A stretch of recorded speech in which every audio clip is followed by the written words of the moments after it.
Welcome to Taijin's Kitchen. Today I'm going to show you the proper way to use chopstick and also the Japanese table manner. I think nowadays that most people can use chopstick, but I'm going to show you so-called proper way of using chopstick. And of course, if you use it in a different way, it's okay. It's not bad or it's not rude, but to our opinion, it looks more beautiful and it's actually easiest and the most efficient when you use chopstick in this way. But of course, the most important thing is that you enjoy eating. So if you're struggling with this way, then you don't have to do this. This is a way that how we in Japan perceive as proper. And for the Japanese manner, there are some things that is considered very rude when you do this. So I think it's good to know that you avoid this. And for each manner, there's of course a reason for that. Hopefully you get to know a little bit of philosophy or like the background of it. Then, let's get started.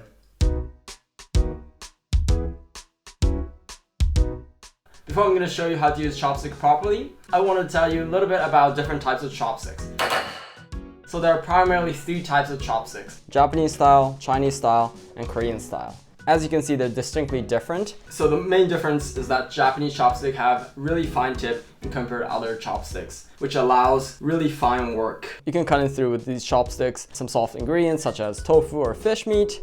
You can also grab small objects. So the characteristic of Chinese chopstick is that it's quite longer and compared to some Japanese chopsticks like this. It tends to be a little bit thicker and also at the tip is also thicker. I think the reason for that is that in China you have like a big table. They usually eat in a big family and then they have like plates all over and then you share so you can reach further plates. The main characteristic of Korean chopstick is that it's made of metal and tends to be square and thin. Usually Japanese chopsticks are made of bamboo or wood, and the Chinese chopstick are made of wood or often plastic. And then Korean, it's made with metal. I'm not quite sure what the reason for that is. They also use often metal plates or metal bowls. I personally think Japanese chopstick are better, probably because I'm Japanese, I'm used to it. Because of its fine tip, then you can work finely. You can grab pretty much anything. Whereas with Chinese chopstick, for me it was quite difficult to grab noodles, and for Korean style, because it's made of metal, when you're eating something hot, then the tip gets so very hot, and for me it was a bit uncomfortable. I personally recommend using Japanese chopstick like this. Now I'm going to show you how to use chopstick properly. So before we go into that, there's actually a proper way of picking up chopsticks. So what you want to do is you want to, with your right hand, pick up the chopstick like this, and with your left hand you hold it from the bottom like this, and then you slide your right hand like this, and then it's ready to be used. And when you're finished, then you do exactly the reverse. You hold your chopstick like this, and then you slide over around, and then hold the top, and then place it back. Of course, you don't have to do this, but this is just kind of elegant way of using chopsticks. Now to hold the chopstick properly, you want to pick up one chopstick and then hold it just as you would hold a pencil or a pen, and hold it just about halfway. You actually move only the top chopstick. And then the second chopstick, you slide it through this hole, and then you hold with the bottom of the thumb and top part of the ring finger like this. You're going to hold the bottom chopstick like this. And this stays as it is, it doesn't move. And then you just move the top chopstick like this, and that's the proper way to hold chopstick. One of the most important things using a chopstick is that you have a very even tip. So if you have a tip like slightly uneven like this, you could not work well. If you're struggling using chopstick, then you might want to make sure that you have a very even tip. Like I wouldn't be able to eat anything if I were holding my chopstick like this. So have an even tip, and then you work only the top like this. If you want to practice using chopstick, then what we often do is you have two plates and then you pick up the beans with your chopstick. That's something we do in elementary school. I think I remember doing it in like the first or second grade. We had beans like this, and then what you do is you pick up the beans like this. Like this. So in the beginning maybe it's a bit difficult, but once you get the hang of it, then it's actually not very difficult. Like this. If this is too difficult for you, you can start with bigger beans. It's difficult to hold like a very hard thing. It's much easier if you have like a very soft thing. I would maybe start with like a gummy bear. Those are very easy to hold, and then work your way up. And if you want to be very, very professional, then you can also pick up the rice grains. For the beginner, it might seem quite impossible, but once you get the hang of it, you can actually pick up the grain of rice like this. That is only if you want some challenge. And I would assume picking up rice grain is quite impossible if you have a Chinese style or Korean style chopstick. Now we're ready to go into the Japanese table manner. So for that, I need some kind of dishes here. So let's call them. Oh, only if life was that simple. But then again, if it was so simple, then nobody would watch my channel, so maybe it's a good thing that it's not. So before I go into tell the Japanese table manner, I'm going to tell you a little bit about the right positioning of different dishes. Sorry that there are so many manners and so many tradition and whatnot in Japanese culture, but hopefully that's what makes it interesting. So here's the proper Japanese table sitting. So first of all, we have the chopstick here with the pointing end facing that way, because most Japanese people are right-handed, so they can pick up the chopstick like this. I've seen some Westerns put their chopstick like this or like this on the side, facing this way as they would put on fork or knives. That's wrong, so please always put chopstick like this. And then the most important part is, of course, the rice. Rice is on the left side so that you can pick up with your left hand like this, always on the left side towards you. And then next to that you have the miso soup or some other kind of soup, and that's always towards you on the right side. And then eat it with your chopstick like this. And the main dish is always away from you, like here. And if you have a meat, then there's no really particular order for that. But if you have a fish, the fish needs to be facing left, with the fish on that side. That's because of our writing system that we write from right to left, going that way. So the fish needs to swim on that direction as well. And then when you have other side dishes like this, then you have on the side like this. Now finally, let's get into the Japanese table manner.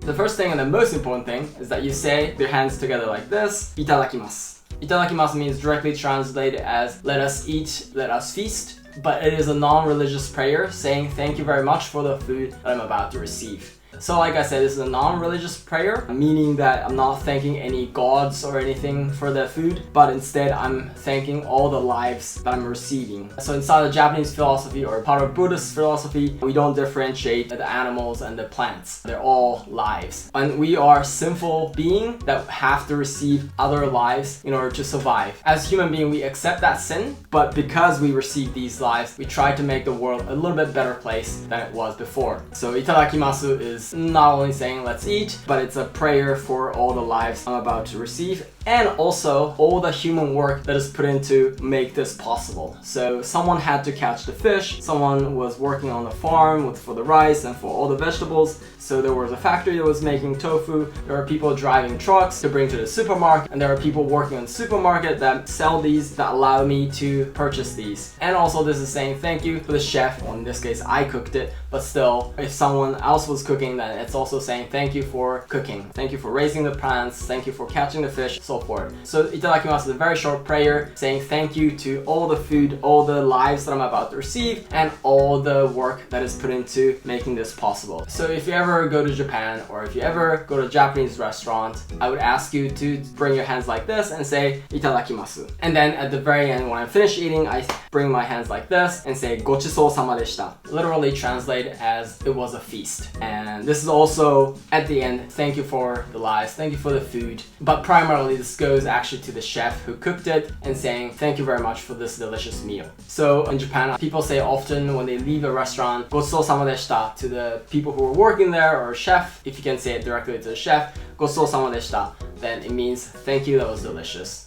Hope you try that as well when you go to Japan. Second part of the Japanese table manner is probably similar in other cultures, but no putting your elbow on the table, nothing like this, you never eat like this, but also you don't want to cross your fingers when you're eating. That's just disrespectful for the food. If you ever have a chance to eat in Japan or go to a Japanese restaurant, try not to eat with your legs crossed. Always legs together, showing the respect to the lives, showing respect to the food. And third thing is not a must, but encouraged to pick up your rice bowl like this in your left hand. Well, if you're left-handed, then the other way around, but you're allowed to, or you're encouraged to pick up your rice bowl like this and eat it like so. That also applies to miso soup. So you're allowed to, or you're encouraged to, eat the miso soup like this and eat like this. And when you're holding a rice bowl or soup bowl, you're supposed to hold it like this. Sometimes when I'm in Western culture, I have to hold the bowl like this because they don't have this leg part.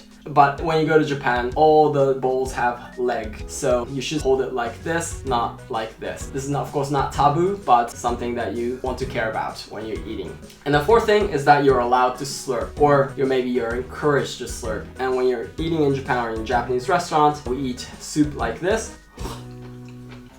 And then when you drink the soup, you're allowed to, or you're encouraged to, slurp. If you don't want to, of course you don't have to, but in Japan, know that people slurp, and then you can also slurp. And that's also the reason why we eat miso soup with chopsticks. And when you're eating a noodle, you're also allowed to slurp. Know that that is possible, or you're encouraged to do so. But of course, if you don't want to, you don't have to.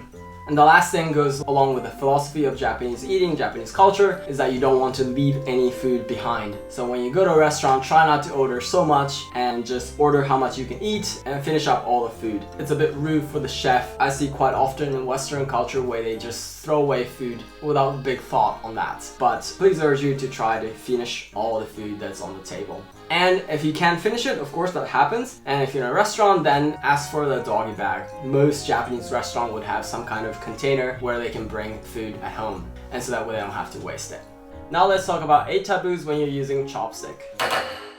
So the first is a big taboo. You never ever want to do this when you're in Japan or in front of a Japanese person. And it is called tatebashi, meaning standing chopstick. So what it is sticking chopstick like this on a rice or any other dish, but usually on a rice like this. Never ever want to do this, because this looks like standing incense on a bowl of ashes, which you have in a Japanese funeral, and so you never ever want to do this. And the second taboo is also related to funeral, which is called watashibashi, and that is giving anything, whatever, from one person to another person using chopstick like this. Because this is something we do in a Japanese funeral. After you burn the body and the leftover ashes and the bones, we pass on the burned bones within the family and you put it in a vase. There's another part to that, which probably the most people don't ever do, but that is having 2 chopsticks like this, with 1 bamboo, 1 wood. But that's also how we do this ceremony in the Japanese funeral when they pass on the bones. So you want to make sure that you have the same chopstick, which you would normally anyway, but just so you know that that's also a taboo. And third taboo is not so bad, but it's just unrespectful, and that is called yubisashibashi, meaning pointing chopstick. So what you don't want to do is you want to point someone like this with a chopstick. Pointing at someone directly like this is also already considered in Japanese culture a bit rude, so you don't want to do that anyway. But especially with a chopstick like this or like this, pointing at someone or pointing at something is a little bit unrespectful, so try to avoid doing that. And the fourth is called yosebashi, meaning bringing close hashi. And that is when you have something, some plate, and then you move the plate with your chopstick like this. It's not so bad, but it just doesn't look good. So when you have to move a plate or a dish like this, and then just use your left hand like this. So fifth is called mayoibashi, meaning being lost chopstick. That's when you're undecided and you kind of go over around like this. Am I gonna eat this or this? So you don't want to do that. It's not wrong or it's not that bad, but just make a decision and then, okay, I'm gonna eat that, and next I'm gonna eat that. So just know. And sixth is called neburibashi, meaning licking chopstick. So what you don't want to do is you don't want to lick the chopstick. It's probably the same when you have a fork or a knife. You don't want to lick your fork or knife anyway. So the same thing that applies also to the chopstick. And the seventh is in some form allowed. It's not really that bad at all, but it just doesn't look so good, especially if you're an adult. And what it is called sashibashi, meaning sticking chopstick. And so that's when you stick something in your chopstick like this. If you're a child, it's allowed, because when you're a child, you can't use chopstick that well, and then you have to pick something with your sticking up your chopstick like this, especially if you have like tofu piece. And if you're a foreigner, they'll understand and they won't be so picky on that, but know that it doesn't look so good. So try to just pick anything with your chopstick like this, instead of sticking a chopstick like this and picking up in this form. And the last taboo is called watashibashi, meaning putting on chopstick. I actually didn't know this myself until I looked it up in order to make this video. That is when you put your chopstick like this over a plate or a bowl. I actually didn't know that it wasn't a good thing to do. So if you do it, it's okay. Not that big of a deal, but just know that it's kind of rather something that you want to avoid. I would say a lot of people don't know this either, because I've seen a lot of people put their chopstick on a plate or a bowl like this. So what you want to do instead is that you want to put your chopstick like this. If you have a tablet like this, then you can also put your chopstick like this so that the wet point is not touching the ground if you're not comfortable with that. But this is also okay, and then like this. So I hope this video was helpful in learning Japanese table manner. If you can't remember everything, it's okay. Not that big of a deal. Especially if you're a foreigner living in Japan or traveling in Japan. If you don't know the rules, It's okay. And thank you so much for watching, and next time I'll make sure to make some delicious dishes. Then I look forward to see you in the next video. Bye. Oh yeah, one last thing, I totally forgot to tell you this. The most important part of Japanese table manner, and I think it should be the most important part of any table manner, and that is enjoy eating. Enjoy the food. So the lives are already sacrificed for you. They won't come back even if you eat them or not. So just enjoy it. I think that's the best thing you can do. And all these mana I told you, forget everything. Just enjoy what you're eating. Just enjoy the flavor. Just enjoy the taste. That's the end of my video. See you next time. Bye.